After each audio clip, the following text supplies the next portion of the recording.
What's in my bag?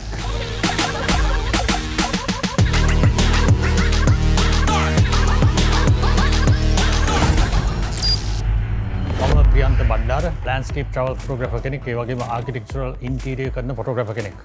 ඉතින් අද මම කතා කරන්න ලෑස්ති වෙන්නේ මම පාවිච්චි කරන දේවල් මගේ බෑග් වල මොනවද තියෙන්නේ කියන එක. මුලින්ම කියනොත් මම landscape photography වගේම architectural photography කියන genres දෙකේම වැඩ කරනවා. ඉතින් වැඩ කරන නිසා මම පාවිච්චි කරන බඩු සමහර වෙලාවට equipments පොඩ්ඩක් වෙනස් වෙනවා. ඉතින් මම මුලින්ම කතා කරන්න ලෑස්ති වෙන්නේ අද මම architectural interior photography කරනකොට පාවිච්චි කරන දේවල් සම්බන්ධව. මේක ඉවර වෙලා මම ආපහු කතා කරන්නම් travel landscape වලට පාවිච්චි කරන දේවල් මොනවද කියන එක ගැනත්. මුලින්ම මේක තමයි මම සාමාන්‍යයෙන් architectural photography වලට අරන් යනකොට ගෙනියන බෑග් එක. මේක low pro බෑග් එකක් Computex AW කියන series එක තමයි මේක. මේක සාමාන්‍යයෙන් මම ගොඩක් වෙලාවට ගෙනියන්නේ මේක ටිකක් පොඩි අනිත් බෑග්ස් වලට වැඩිය compact. ඒ වගේම architectural photography කරනකොට මට ගොඩක් දේවල් ගෙනියන්න නැහැ. සාමාන්‍ය දේවල් ටිකක් විතරයි ගෙනියන්න තියෙන්නේ. ඒක නිසා තමයි මේ බෑග් එක මම පාවිච්චි කරන්නේ. බලමු බෑග් එක ඇරලා මොනවද තියෙන්නේ කියලා. මේ ටික තමයි මම සාමාන්‍යයෙන් මගේ ආර්කිටෙක්චරල් ෆොටෝග්‍රැෆි කරනකොට ගෙනියන බෑග් එකේ තියෙන දේවල්. මුලින්ම පෙන්නන්නම් මම පාවිච්චි කරන කැමරා එක. මේක Canon 5D Mark III camera එකක්. මේක සාමාන්‍යයෙන් ගොඩක් reputed කැමරා එකක් heavy duty වැඩවලට ගන්න. මේ කැමරා එක තමයි මම පාවිච්චි කරන මගේ ෆොටෝග්‍රැෆි ඔක්කොටම වගේ. ඒකට මම මවුන්ට් කරලා තියෙනවා 1635mm ලෙන්ස් එකක්. මේක 1635mm f4 ලෙන්ස් එකක් Canon එකෙන් තමයි ඩිස්ට්‍රිබියුට් කරන්නේ. මේ ලෙන්ස් එකේ විශේෂත්වය තමයි මේක ගොඩක් වයිඩ් ඇන්ගල් පාවිච්චි කරන්න පුළුවන් ලෙන්ස් එකක්. ආර්කිටෙක්චරල් ෆොටෝග්‍රැෆි කියලා කියන්නේ සාමාන්‍යයෙන් ටයිට් ස්පේස් වල එහෙම නැත්නම් ගොඩක් ලොකු බිල්ඩින්ග්ස් වගේ දේවල් වල ෆොටෝග්‍රාෆ් කරන්න සිද්ධ වෙන ජොනර් එකක්. ඉතින් මේකෙදි වැඩ කරනකොට අපිට ඇත්තටම ගොඩක් වයිඩ් ඇන්ගල් ඒරියාස් කැප්චර් කරන්න සිද්ධ වෙනවා. ඒ වගේම තමයි සාමාන්‍ය පොඩි තැනක් වුණත් ඉතාමත්ම වයිඩ් විදිහට කැප්චර් කර ගැනීම හැකියාව අපිට අවශ්‍යතාවය තියෙනවා. ඒක නිසා තමයි මේ ලෙන්ස් එක අපි පාවිච්චි කරන්නේ. මේක 1635mm ලෙන්ස් එකේ f4 එක මම පාවිච්චි කරන්නේ. මොකද මට ඇත්තටම ලයිට් එක සම්බන්ධව ලොකු ප්‍රශ්නයක් නැහැ. මොකද මම හැම වෙලෙම මේ කැමරා එක ට්‍රයිපොඩ් එකක මවුන්ට් කරලා තමයි පාවිච්චි කරන්නේ. ඒකින්ද මේ ලෙන්සස් වල සාමාන්‍යයෙන් f2.8 වගේ තේනවා. නමුත් f2.8 එකට වැඩිය f4 එකකින් මගේ වැඩේ කරගන්න පුළුවන්. ඒක තමයි මම සාමාන්‍යයෙන් පාවිච්චි කරන ප්‍රයිමරි ලෙන්ස් එක. මේක තමයි වැඩියෙන්ම පාවිච්චි කරන්නේ. ඔයගොල්ලන්ට පේනවා ඉතින් මම ඒ වගේම මේ කැමරා එක මවුන්ට් කරලා තියෙනවා L බ්‍රැකට් එකක් උඩ. මොකද මේකට හේතුව මම කලින් කිව්වාගේ හැම වෙලෙම මම ට්‍රයිපොඩ් එක මවුන්ට් කරලා තමයි මේ කැමරා එක පාවිච්චි කරන්නේ. ඉතින් හැම වෙලෙම මට මේක ලෑන්ඩ්ස්කේප් ඔරියන්ටේෂන් එකේ ඉඳලා පෝට්‍රේට් ඔරියන්ටේෂන් එකට නිතරම මාරු කරන්න සිද්ධ වෙනවා. ඒක ලේසි කරගන්න තමයි මම මේ L බ්‍රැකට් එක පාවිච්චි කරන්නේ. සාමාන්‍යයෙන් ට්‍රයිපොඩ් එකක තියෙන feasibility එකට වැඩිය L බ්‍රැකට් එක පාවිච්චි කරනකොට ඒක ලේසි. හරි. ඒක තමයි මම ප්‍රයිමරි ලෙන්ස් එක මම පාවිච්චි කරන මගේ ආර්කිටෙක්චරල් ෆොටෝග්‍රැෆි වලට. ඊට අමතරව මම පාවිච්චි කරනවා මේ 50mm ලෙන්ස් එක. මේක Sigma art ලෙන්ස් එකක්. මේ ලෙන්ස් එක f1.4 ලෙන්ස් එකක්, සුපීරියර් ලෙන්ස් එකක්.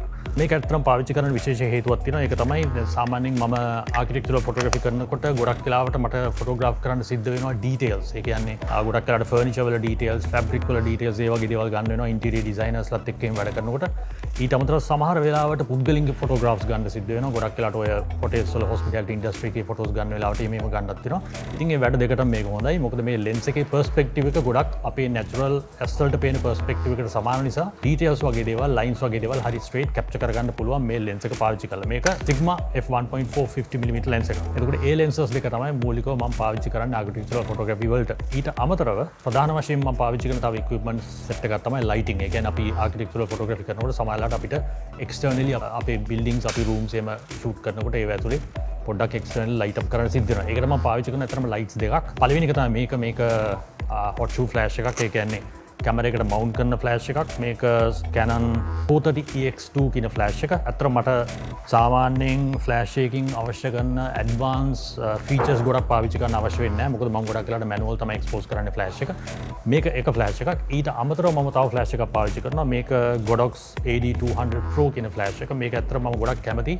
ඒකට හේතුව මේක හෑන්ඩ් හෙල්ඩ් පාවිච්චි කරන්න පුළුවන්. ඒ වගේම මේක ලයිට් එක මැනුවලි ඇඩ්ජස්ට් කරගන්න පුළුවන්. කැමරා එකේ තියෙන ලයිට් සෙටින්ග්ස් වලට අමතරව TTL වලට අමතරව ඉතින් ලොකු ෆීචර්ස් ගොඩක් මේක තියෙන නිසා හරිය ලේසියෙන් මේක කැමරා එකට කනෙක්ට් කරලා වැඩ ටික කරගන්න පුළුවන්. ගොඩක්ම ඔයගොල්ලෝ සමහරට දන්නේ නැති ආර්කිටෙක්චරල් ෆොටෝග්‍රැෆි කරනකොට අපි රූම් එකක් ගොඩක් වෙලාවට රූම්ස් එහෙම නැත්නම් ඉන්ටීරියර් එකක් ෂූට් කරනකොට අපි ඒක ආර්ටිෆිෂල් ලයිට් කරනවා. සෙක්ෂන් බයි සෙක්ෂන් ලයිට් කරලා තමයි පස්සේ ෆොටෝස් ටික මර්ජ් කරලා තමයි ඒක එක්ස්පෝෂර් එකක් හදාගන්නේ. ඉතින් ඒ වගේ දේවල් වලට මේ ෆ්ලෑෂ් එක මරු.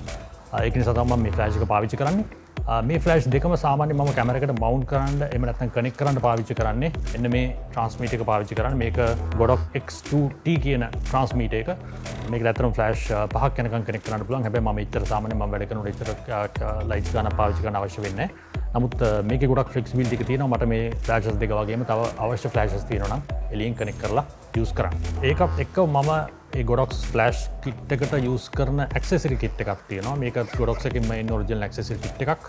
මේක ගොඩක් වෙලාවට පාවිච්චි කරන්න වෙන ලයිට් එක සොෆ්ට් කරගන්න වගේ දේවල් වලට මෙතන පොඩි ඩිෆියුස් එකක් තියෙනවා. ඒකත් එක්කම තව එක්ස්ටර්නලි හයි කරන්න පුළුවන් ලයිට් මොඩිෆයර් සෙට් එකක් තියෙනවා. හනිකොම්බ් එකක් තියෙනවා.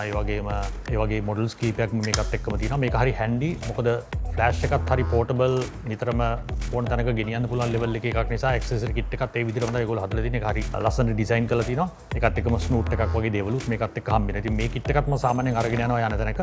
මොකද ගොඩක් වෙලාවට ලයිට් එක මොඩිෆයි කරගන්න හැකියාව තියෙන නිසා මේ ෆ්ලෑෂ් කිට් එක පාවිච්චි කරනකොට. ඒ ටික තමයි ලයිටිං සම්බන්ධව මම පාවිච්චි කරන දේවල්. ඊට පස්සේ මම තව පාවිච්චි කරන ඇක්සෙසරි සෙට් එකක් කියන්නම්. මේකේ මුලින්ම ඇත්තටම ඇක්සෙසරි එකක් කියලා කියන්න බෑ. නමුත් ක්‍රිටිකල්ම දෙයක් තමයි මම පාවිච්චි කරන කාඩ් සෙට් එක. Memory cards. ඔයගලන්ට පේන්නේ මම මේක ටිකක් හાર્ඩ් කේස් එකක දාලා තමයි ගොඩක් වෙලාට හැමතැනම අරන් යන්නේ. මේක ආකිටෙක්චරල් ෆොටෝග්‍රැෆි වලට වැඩිය මම ඔයගලන්ට කලින් කිව්වා කලින් ලෑන්ඩ්ස්කේප් ට්‍රැවල් ෆොටෝග්‍රැෆි කරනකොට සාමාන්‍යයෙන් මෙමරි කාඩ්ස් වගේ දේවල් ආරක්ෂා කරගන්න සිද්ධ වෙනවා. ඉතින් ඒකට මම මේ කේස් එක අරගෙන තියෙන්නේ. මේක සාමාන්‍යයෙන් කාඩ් සෙට් එකක් මම පාවිච්චි කරනවා.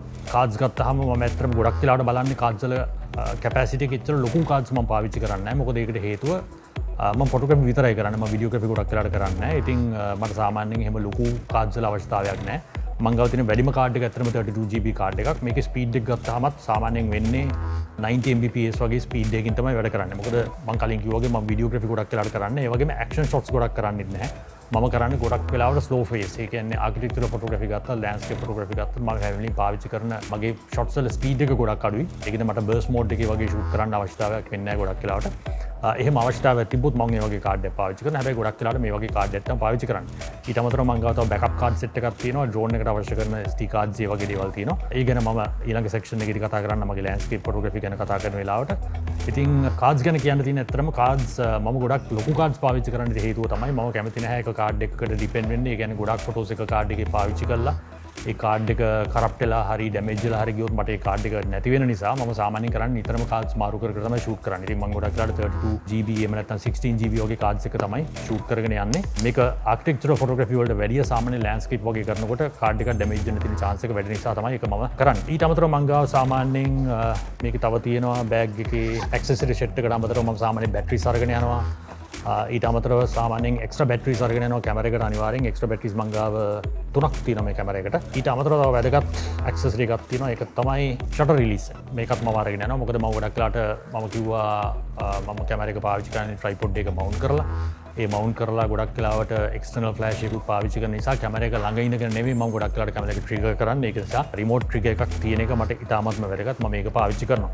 ඉතින් ওই ටික තමයි මම සාමාන්‍යයෙන් ආකිටෙක්චරල් ෆොටෝග්‍රැෆි වලට කරනකොට අරගෙන යන බෑග් එකේ තියෙන. තව විශේෂ දෙයක් තියෙනවා අතර මේක නම් කියන්න ඕනේ. මොකද මොන විදිහේ කැමරා බෑග් එකක් පාවිච්චි කරත් අනිවාර්යෙන් මම මේ ක්ලීනින් කිට් එක අරගෙන යනවා.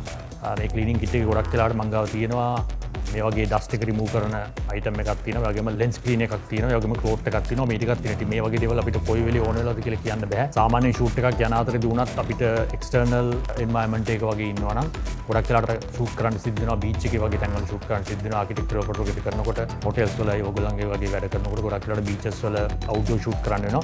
එහෙම කරන වෙලාවට මේ වගේ ක්ලීනින් කිට් එකක් තියෙන එක ඉතාමත්ම වටිනවා. රයිට්. එතකොට ඒ ටික තමයි මගේ ආකිටෙක්චරල් ඇන්ඩ් ඉන්ටීරියර් ෆොටෝග්‍රැෆි කරනකොට මම අරන් යන කැමරා බෑග් එකේ තියෙන දේවල්. දැන් අපි කතා කරමු මගේ ලෑන්ඩ්ස්කේප් සහ ට්‍රැවල් ෆොටෝග්‍රැෆි කරනකොට මම ගෙනියන එක්විප්මන්ට්ස් මොනවාද මේ බෑග් එකේ තියෙන කියන එක ඊළඟට කතා කරමු.